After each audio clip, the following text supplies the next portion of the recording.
États-Unis, tu vois que c'est Dieu. Et c'est ainsi que j'ai décidé à l'époque d'aller aux États-Unis et nous étions partis. Maintenant, et cette année-ci, je m'étais dit non, le Maroc il y a tellement longtemps, mais il y a toujours quelque chose de spécial avec les vieux amis aussi. Vous savez, mon premier champ de mission à l'étranger, c'est au Maroc. Ah, la première fois, je ne parle pas de Kinshasa. Kinshasa, c'est le Congo. Hein. Donc pour moi, le premier champ de mission à l'étranger, c'est le Maroc. Et pour moi, à l'époque, ça m'avait marqué. Et je me disais qu'il fallait que j'accomplisse ce que j'avais dans le cœur. C'est pourquoi j'avais ce projet-là. Et il y a 2 mois, je pense, alors que je prêchais à la pierre de fête, le sujet que j'ai commencé à aborder hier, ici, un frère à la fin de la prédication me dira, le frère Ayom, pour ceux qui peuvent le connaître, me dira, pasteur, je t'ai vu, tu avais une coupe en or et tu as aspergé l'église et du sang. Bon, n'ayez pas peur, hein? C'est pas le sang humain, c'est le sang de Jésus-Christ. Et l'or, c'est la divinité. Et la voix me dira que ce sujet, il le prêchera en Afrique du Nord. Tu lui dis, ah, mais toi, tu ne sais pas que j'ai le projet d'aller au Maroc pendant les vacances. Et j'ai compris que c'était Dieu. Amen. Donc, quelques temps après, je m'étais dit, bon, ben, nous allons faire 1 mois en France, peut-être au lieu de faire 2 mois au Maroc, 1 mois en France et 1 mois au Maroc. Bon, vous savez, quand on veut toujours mettre ses pensées, quelquefois, dans le plan de Dieu, mais je pensais que c'était Dieu qui voulait ça comme ça. Et nous avons fait nos demandes de visa à l'ambassade de France, malgré tous nos visas des États-Unis et mon visa de l'Europe que j'avais déjà eu. Ils nous ont refusé les visas. Ah, comment ça? Et j'ai compris que certainement Dieu veut que nous venions ici au Maroc pour 2 mois. C'est pourquoi nous sommes là, je suis là avec ma femme et mon fils. Ils peuvent se lever. Ah, levez-vous. Pour ceux qui n'étaient pas là.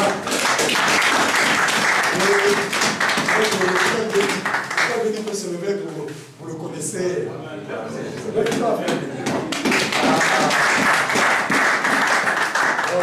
Je suis heureux d'être parmi vous. Alors, je vais encore vous demander de vous lever. Nous allons lire la parole de Dieu.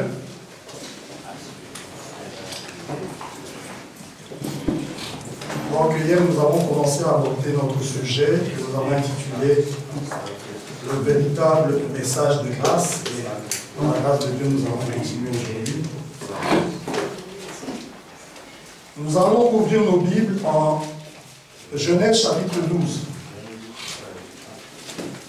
Genèse chapitre 12.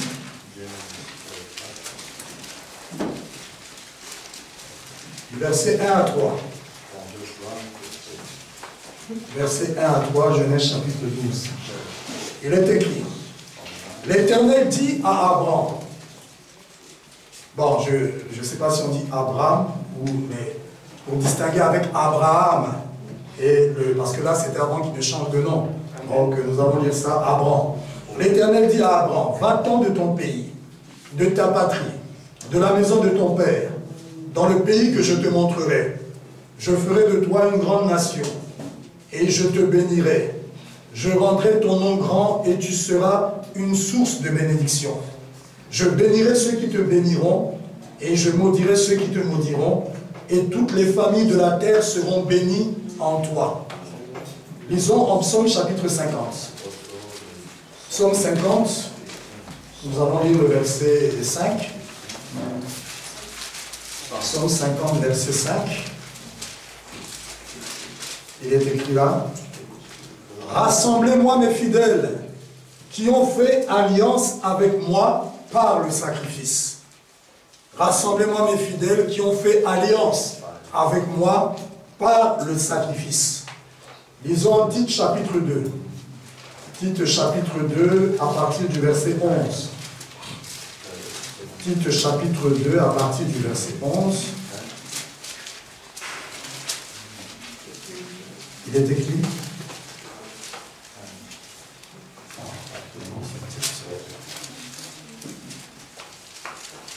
Car la grâce de Dieu, source de salut pour tous les hommes, a été manifestée. Elle nous enseigne. La grâce apporte un enseignement. La grâce, ce n'est pas la liberté de vivre dans le péché. Mais la véritable grâce, voilà ce qu'elle nous enseigne. Elle nous enseigne à renoncer à l'impiété et aux convoitises mondaines et à vivre dans le siècle présent selon la sagesse, la justice et la piété. Vous connaissez ce que c'est que la piété? C'est être comme Jésus. Donc la grâce nous enseigne à être comme Jésus. La grâce, ce n'est pas la liberté de vivre dans le péché. Comme quoi, je suis dans le péché, je suis dans la grâce. Dieu m'aime, Dieu m'a prédestiné, Dieu m'a élu, frère. Je suis prédestiné. Tu es prédestiné à quoi? C'est là le problème. Savez-vous que ceux qui seront dans l'abîme ou bien en enfer ont aussi été prédestinés? Est-ce que vous savez ça? Alors, à quoi as-tu été prédestiné? C'est ça. Nous avons été prédestinés à être semblables à l'image de son Fils. Et l'image du Fils, c'est l'image parole. Dieu nous a prédestinés à être la parole. Et la grâce vient pour nous amener à ce niveau-là. Elle nous enseigne à renoncer à la piété et au convoitisme mondain et à vivre dans le siècle présent selon la sagesse, la justice et la piété, en attendant la bienheureuse espérance et la manifestation de la gloire du grand Dieu et de notre Sauveur Jésus-Christ, qui s'est donné lui-même pour nous, afin de nous racheter de toute iniquité et de se faire un peuple qui lui appartienne, purifié par lui et zélé pour les bonnes œuvres. Et là, Paul est en train de placer aussi les œuvres et la grâce. Il parle d'abord de la grâce, et cette grâce-là vient en nous produire les œuvres. Est-ce que vous comprenez? Lorsque tu reçois cette grâce en toi, elle produira en toi les œuvres de la parole. Dis ces choses, exhorte et reprend avec une pleine autorité, que personne ne te méprise. Lisons en 1 Corinthiens chapitre 1, excusez-moi de vous regarder, mais pour ceux qui n'attendent que l'Église pour lire la parole, c'est une occasion de lire beaucoup la parole. 1 Corinthiens chapitre 1, nous lisons à partir du verset 28.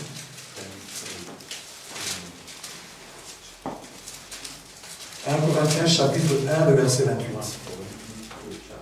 Considérez, frères, le verset 28. Voilà.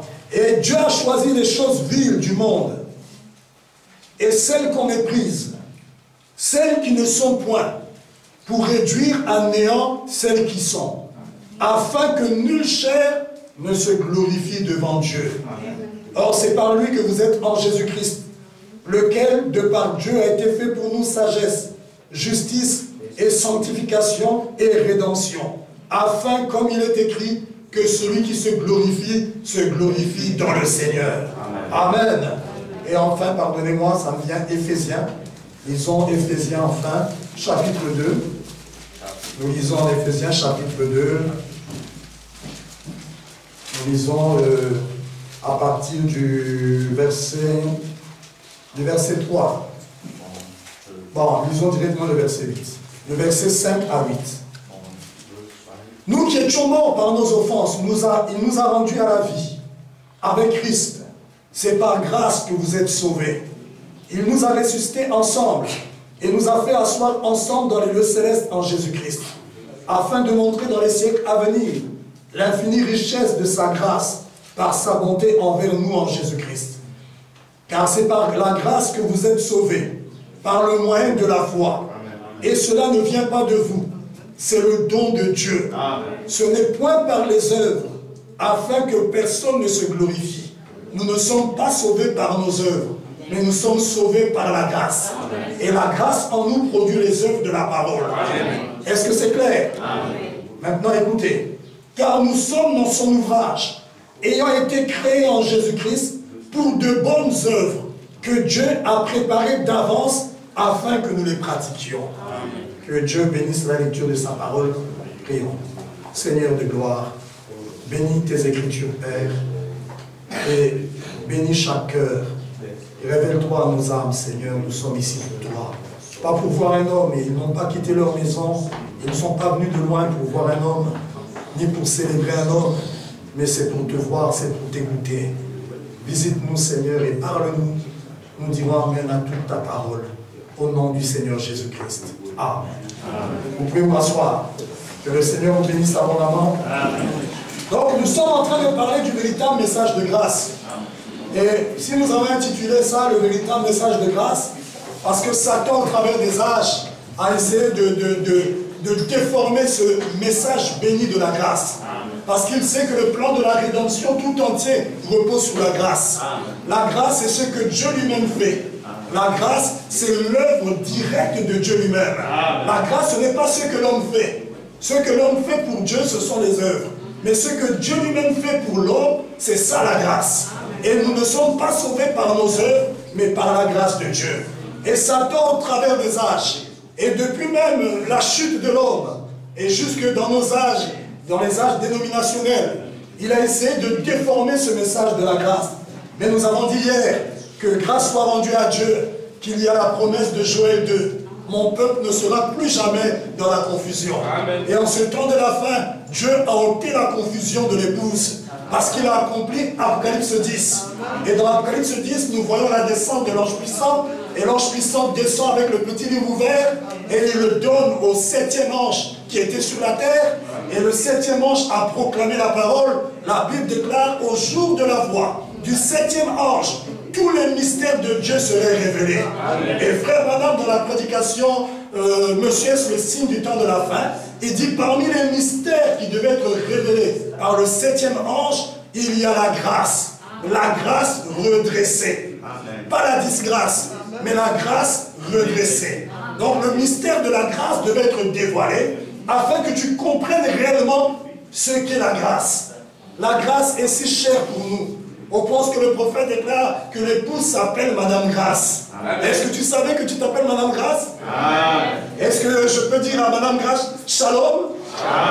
Oh, toi tu n'as pas dit, tu n'as pas répondu, tu n'es pas Madame Grâce? Est-ce que je peux dire à Madame Grâce Shalom? Amen. Ah, ok.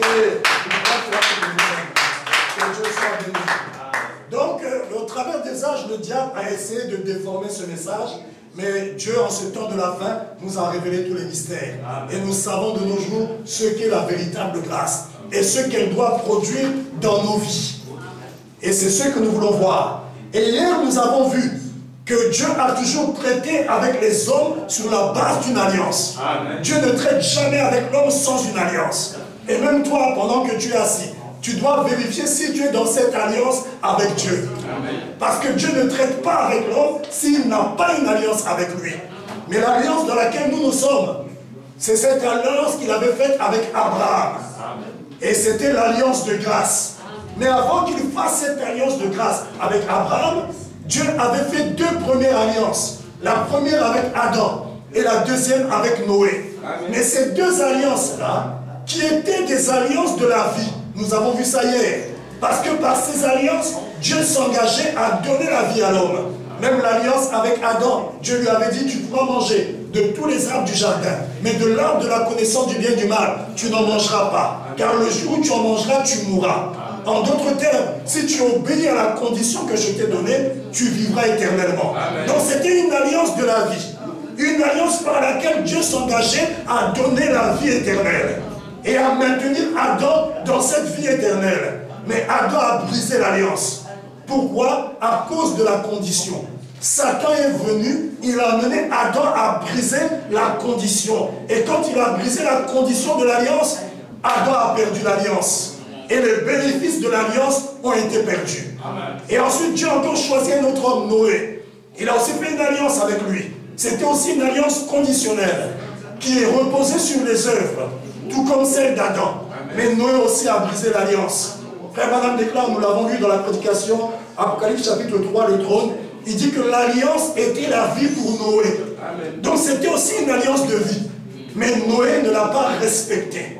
Pourquoi? Parce que Satan profitait toujours de la condition pour amener l'homme à briser l'alliance.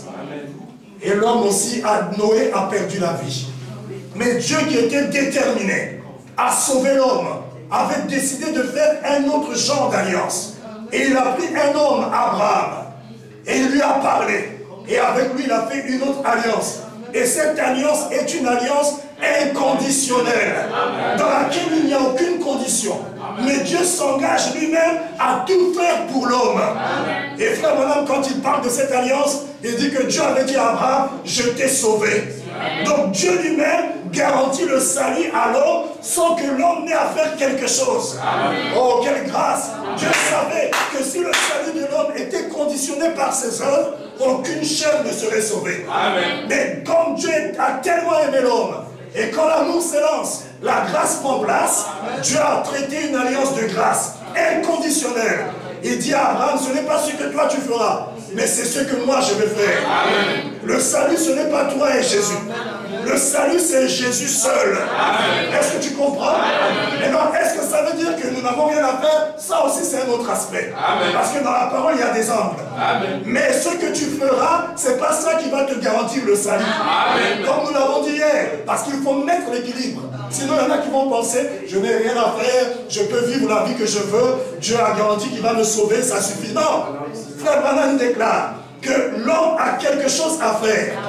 Mais ce que tu dois faire ne peut pas garantir ton salut. Parce que le salut, c'est par grâce. Ça ne dépend pas de tes mérites. Ça ne dépend pas de combien tu as étudié. Ça ne dépend pas de ta beauté. Ou combien tu es bien habillé. Mais Dieu sauve l'homme par grâce. Et la grâce, c'est ce que Dieu lui-même accomplit pour l'homme. Est-ce que vous comprenez? Et l'homme a quelque chose à faire. Parce que le prophète déclare, Dieu a placé dans le cœur des élus la volonté de faire la volonté de Dieu. Si tu es un élu et que tu reçois le message, en toi, il y a une volonté de vivre la parole. Est-ce que vous comprenez? On ne va pas te forcer à la vivre. Mais il y a quelque chose qui t'appelle à obéir à cette parole. Est-ce que vous comprenez? Il y a une soif en toi. Parce que tu as reconnu ton identité. Est-ce que vous savez que notre identité avait été, nous étions aveuglés à notre vraie identité? Lorsque nous sommes venus sur la terre, est-ce que vous savez que nous sommes nés dans le péché, conçus dans l'iniquité, et de par notre naissance, nous sommes corrompus, mauvais, méchants. Quel enfant qui naît, les paroles ne lui disent que la vérité. On ne lui dit jamais un mensonge. Mais à un certain moment, quand il commence à parler, tu lui dis non, mais qui a fait ça? C'est lui qui a fait ça. Il dit c'est pas moi. Qui lui apprend à mentir? Il est né dans le péché. Cette nature pécheresse étant en lui, quel que soit le temps, ça va toujours se manifester. Est-ce que vous comprenez? Donc nous sommes perdus. Nous sommes finis. Nous sommes des échecs.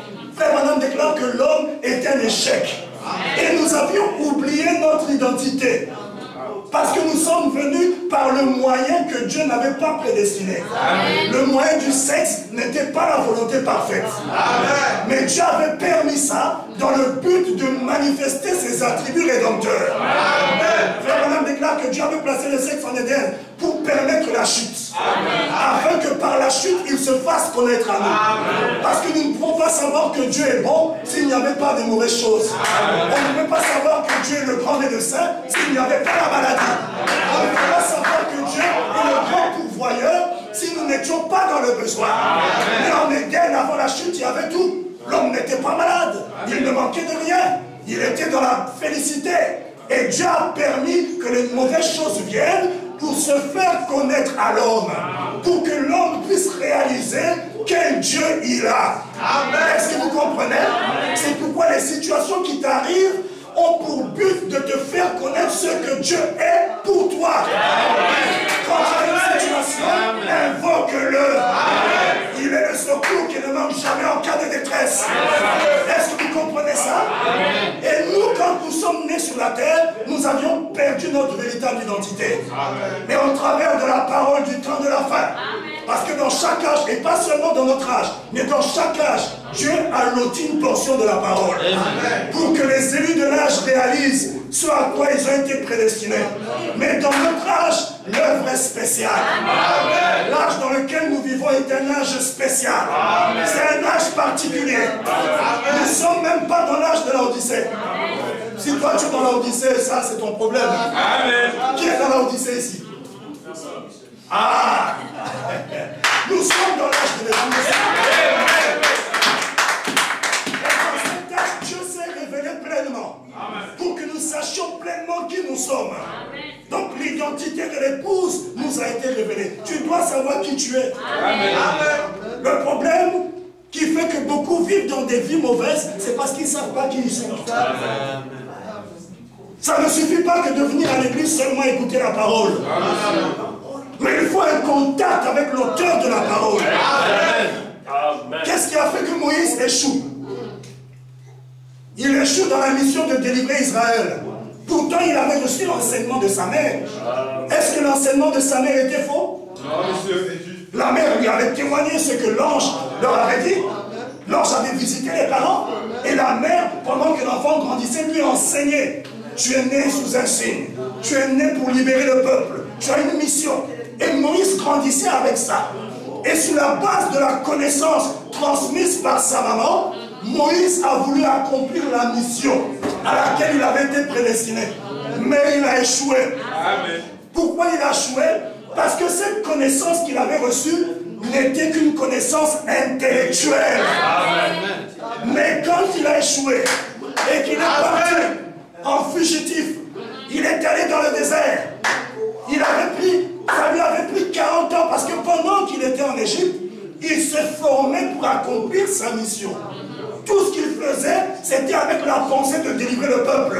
Amen. Il était un infiltré parmi les Égyptiens. Amen. Dans le but de délivrer le peuple d'Israël. Et il était un grand général romain. Amen. Et lorsqu'il a essayé de délivrer Israël, sur la base de ses œuvres, de ses capacités, il a échoué. Amen. Et il a fui. Et quand il est allé dans le désert, il a oublié la mission pour laquelle il était né. Il a fait 40 ans dans le désert. Amen. En tant que berger. Il lui avait fallu 40 ans pour être formé intellectuellement. Et il a fallu à Dieu 40 ans pour le dépouiller. Parce que Dieu ne peut pas partager sa gloire avec quelqu'un. Dieu a pris 40 ans pour dépouiller Moïse. Ah, c'est le pasteur Josué qui interprète, ok. J'entendais des voix, je me disais, mais qui parle là? Ah. Dieu, il a pris 40 ans pour Dieu pour dépouiller Moïse. Et lorsque Moïse était prêt, alors qu'est-ce qui s'est passé? Il a été mis en présence du buisson ardent. Amen. Il fallait un contact avec l'auteur de la mission de Moïse. Il fallait un contact avec le même Dieu qui avait parlé aux parents. Et c'est ça qu'il te faut. Amen. Beaucoup s'arrêtent seulement à lire le brochure, à écouter les brochures. C'est bien. Amen. Mais tout ça a un but. Amen. Lorsque les mages ont suivi l'étoile, ils ont suivi l'étoile dans un but. Amen. Et l'étoile devait les amener dans la présence du Fils, Amen. Du soleil. Amen. Et lorsqu'ils étaient dans la présence du soleil, la mission de l'étoile avait pris fin. Amen. Et nous avons reçu une étoile en ce temps de la fin. Amen. La 7e étoile. Amen. William Marion Branham. Son but, c'est de nous conduire dans la présence du Fils. Amen. Tu dois avoir un contact personnel avec l'auteur du message. Amen. Frère Branham déclare, je ne connais pas bien la Bible, mais je connais parfaitement bien l'auteur. Il faut ce contact. Non, nous prêchons un Dieu réel. Amen. Et j'ai entendu les témoignages du pasteur Josué.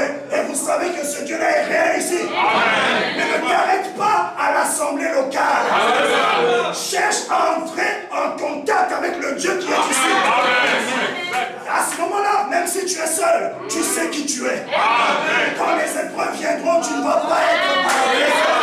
Parce que tu sais en qui tu as cru. Tu avais entendu parler de lui. Et maintenant, tes yeux l'ont vu.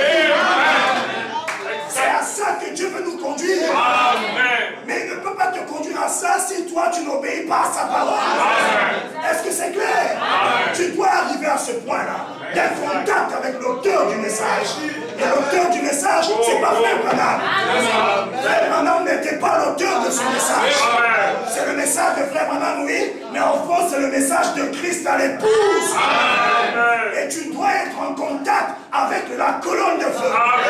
Et même le prophète déclare, cette colonne de feu, qui a été photographiée avec moi, il dit, je m'en irai, mais elle restera dans l'église, et elle sera avec chaque élu.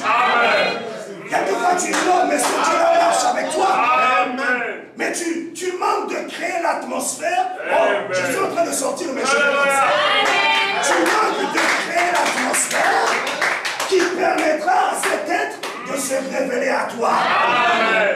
La connaissance, c'est pas la révélation. Amen. Tu peux connaître les brochures par tête sans avoir la révélation.